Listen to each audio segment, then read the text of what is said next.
안녕하세요. 이주환 교수입니다. 개공부, 개정공법이 부동산에 미치는 영향. 이번에 이제 12월 5일 날 도시공개시설 결정구조 설치 기준에 대한 규칙 일부 개정령안 입법 예고 나오고 있습니다. 그러면 여기 개정 이후 도시공개시설을 허용하고 있는 편익시설의 종류를 도시공개시설별로 나열하는 방식으로 규정함으로써 인구 감소, 교통체계 변화 등 새로운 변화에 반영하여 적용이 어려운 시점이다. 이에 따라 편익시설 허용 원칙을 재정립하고 다양한 시설에 편익시설로 설치하고 있도록 규제를 완화하여 이를 편의와 공간 활용도를 제고하고자 그래서 그 내용에 대한 얘기가 쭉 나오는데 주요 내용 일단 읽어볼까요? 도시공개시설 내에 설치할 수 있는 편익시설의 허용체계 관련 그간 도시공개시설 결정구조 및 설치 기준에 관한 규칙에서 도시공개시설에 대해서 편익시설의 설치를 허용했으나 시설의 특성상 편익시설 설치가 적절하지 않은 광장, 녹지 등 6종의 시설을 제외한 모든 도시시설의 편익시설을 설치할 수 있도록 허용하고 즉 편익시설 설치가 도시시설의 종류별로 있었는데 그걸 좀 더 확장했다는 얘기죠. 그 다음은 이렇게 그러면 여러 가지 도시시설에 편익시설이 들어오게 될 때 들어오는 편익시설들이 뭐냐면 건축법에 따른 1종, 2종 근생 다만 총포상, 고시원, 제조업소, 수리점, 단란점, 안마시설을 제외하고 허용하고 근생시설 기준을 허용하는 시설 외의 시설을 도시계획 심의를 거쳐 활용할 수 있도록 규정한다. 일단 이거 뒤에서 볼까요? 자, 그 다음에 도시공개획 시설사업에 토지수용권 부여하는 점을 감안해서 소유권 이전, 이용자를 특정함으로써 제한한 주거용 시설 분양, 임대, 현재 숙박시설이나 오피스텔, 현재 골프장, 편의시설은 제외해서 그런 내용에 대해서 지금 이 수용권을 부여한 점을 감안해서 거기다 소유권을 이전한다. 이용자를 특정인으로서 제한하는 주거용 이런 것들에 대한 것은 못 들어오게 하겠다 이런 얘기죠. 그게 이제 이게 뭐냐면 여기다가 근생지어서 분양한다. 뭐 이런 거 안 된다는 얘기죠. 자, 그 다음에 허용 대상 편의시설 갖춰야 될 요건 정비 그런 내용에 대한 얘기 위해설이 아닐 것 그리고 개정 법률과 상충되는 개발 법률을 따라도록 해서 정비하고 있다. 다음에 여기 보면 도시계획 철도 부대사업 시설도 도시계획 시설에 포함된다. 즉 철도 역사에도 1종 근생, 2종 근생이 들어갈 수 있다. 우리 기존에 철도 역사 내부에 조그만 매점 있잖아요. 그게 아니라 위쪽에다 상가 짓는 거죠. 그 다음 환승세다 결정 기준에 대한 규칙이 나오고 유원지에 설치하는 숙박시설의 요건을 명확한다. 그래서 유원지의 휴양시설로서 분양, 임대, 휴양지, 숙박시설은 설치가 불가능하게도 불구하고 도시계획시설 사업을 집행하는 일선기관에서 혼선을 빚고 있어 명확히 유원지에다가 숙박시설 진다. 근데 이거 분양하는 건 안 된다. 그동안 유원지에다가 콘도 지어서 분양하고 이런 거 있었거든요. 근데 도시계획시설인 유원지에는 콘도는 져요. 하지만 분양은 안 된다. 이거 분명히 명시한 겁니다. 자, 그래서 우리 이것도 제가 지금 저쪽에 춘천 쪽에 진행하는 사업이고 그 기존의 어떤 DM이라고 하는 업체에서 이런 거 현재 분양한다. 유원지 만들어서 한다고 할 때 내 속을 웃었거든요. 유원지는 하면 안 돼요. 자, 다음에 인용조문의 정비 나오고 유수지 관리 기본계획 유수지를 복귀하는 경우 건축물의 건축 수반 여부에 상관없이 유수지 관리 기본계획을 관리하도록 하고 있다. 그래서 여기에는 유수지 주차량을 해소하기 위한 주차 전용 건물은 질 수 있다. 그래서 여러분 제가 이거 딱 볼 때 유수지 얘기는 딱 떠오르는 데가 있어요. 여러분 지금 사람들이 가장 많이 모였다 헤어지는 상권이 좋은 데가 사당이거든요. 사당역 사거리 한쪽 귀퉁이가 유수지예요. 그리고 그쪽은 아파트가 위쪽에 있고 비가 오면 홍수를 막기 위해서 빗물을 가뒀다가 얘들이 일단 물을 잠수해서 홍수 안 나게 해놓고 비가 그치면 이렇게 빠져나가죠. 물론 비 오는 중에도 빠져나가지만 한 번에 몰려나가지 않고 담수했다 빠져나가면서 어떻게 해요? 물난이를 막는 데가 유수인데 그런 데 위에다 주차장을 둔다는 얘기죠. 그러면 제가 볼 때 이런 건 변화를 가져와요. 주차장이 좋아진다는 건 그만큼 인근의 이용자들이 이용도가 되게 좋아진다는 얘기죠. 만약에 우리 학원 인도권역에 있거든요. 주차 때문에 난리예요. 우리 건물도 오래돼서 주차장이 약한데 토요일, 일요일날 우리가 수업을 할 때 다행히 인근에 관양 이동 공영 주차장에서는 주차가 무료거든요. 그러니까 주차 공짜로 하는 사람들이 되게 좋아해요. 주말에는. 근데 평일에는 주차비가 좀 나오죠. 근데 이 근처에 유수지가 있어서 여기다 주차장을 만들면 주차 문제가 해소될 때 이 지역 부동산의 가치는 반사적 이익을 보겠죠. 유수지가 주차장 활용된다. 그럼 이런 것 때문에 반사적 이익을 보면 뭔가 상권의 이용도나 주택이나 어떤 업무시설 이런 거에 대한 어때요? 가치는 분명히 올라갈 겁니다. 자, 이런 내용 구체적으로 법문 보도록 할까요? 여기 보면 내용 쭉 나오는 것 중에 지금 법문 개정된 걸 가지고 설명을 좀 드려볼게요. 여기 보면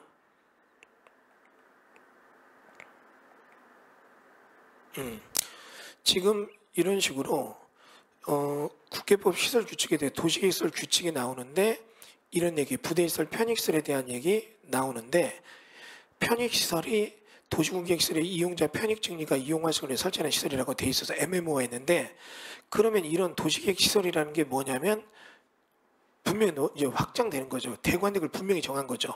광장, 녹지, 공공공지, 공동구, 하천, 유수지를 제외한 도시계획시설의 이용자의 편익증리가 이용활성을 위해서 설치하는 시설.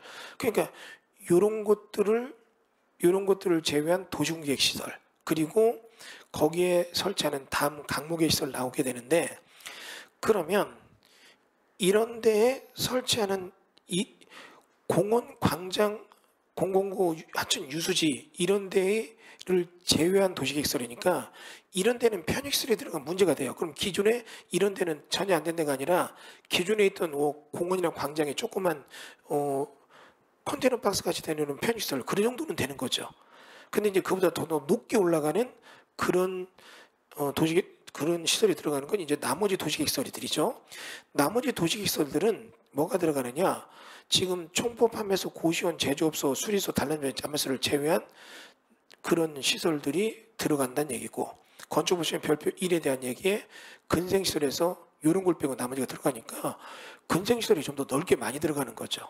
다음은 신설된 거 도시계획 시설 구조 설치 기준에 해당한 시설 그 다음에 다번에 나오는 도시계획 시설 결정과제 속 도시계획의 심의를 받아 설치하는 시설인 내용인데 다만 주거용 시설 분양 임대 회원제 숙박시설 오피스텔 회원제 골프장은 제외한다. 즉 이런 거 주거용 시설이나 주거용 시설 안 되죠. 도시시설에 주거용 시설이 있으면 안 됩니다. 그리고 어떻게요? 분양 임대 회원제 숙박시설 그러니까 숙박시설은 되는데 분양하는 건 안 된다 이런 얘기죠. 이게 유원지에서 이제 데미지가 클 겁니다. 유원지에 이런 숙박시설 됐는데 이런 데다 유원지에다 콘도 지어서 분양하고 많이 했거든요. 이제는 안 된다는 얘기죠. 자, 다음은 밑에 보면 지금 이런 내용에 대해서 공공시설 및 미풍양속에 위배되거나 안전사고 위험 높은 건 안 될 것 나오고 그리고 이런 내용에 대한 법률적 규제가 나오고 이제 이겁니다. 도시철도가 있다면 도시철도에 대해서도 지금 우리 나오는 이런 식으로 부대시설이 도시철도 부대시설에 대한 내용이 들어간다. 그러니까 이런 얘기가 기존의 도시철도법 2조 2호에 따른 도시철도만 돼 있던 게 2조 2호에 따른 도시철도 및 같은 조 6조 2에 따른 도시철도 부대사업시설 그러니까 이런 식으로 철도 부지에서도 여러 가지 근생이나 이런 걸 넣을 수 있는 범위가 많아졌다. 다시 볼게요. 여러분 우리가 지금 보는 것처럼 기존의 철도부 역사 같은데 조그마한 근생 판매점 있잖아요. 오뎅 가게 같은 거. 이 정도가 아니라 조금 더 넓은 개념으로 들어간다. 이게 여러분 이제 이 도시 공간 재구조화 사업에서 뭐가 들어가냐면 공간 재구조화 정비 사업에서 도시계획시설 입체 복합구역이 생기면서 여기 규칙이 보완돼서 여러 가지 시설이 들어갈 수 있게 이런 식으로 법규가 늘어나는 것 같습니다.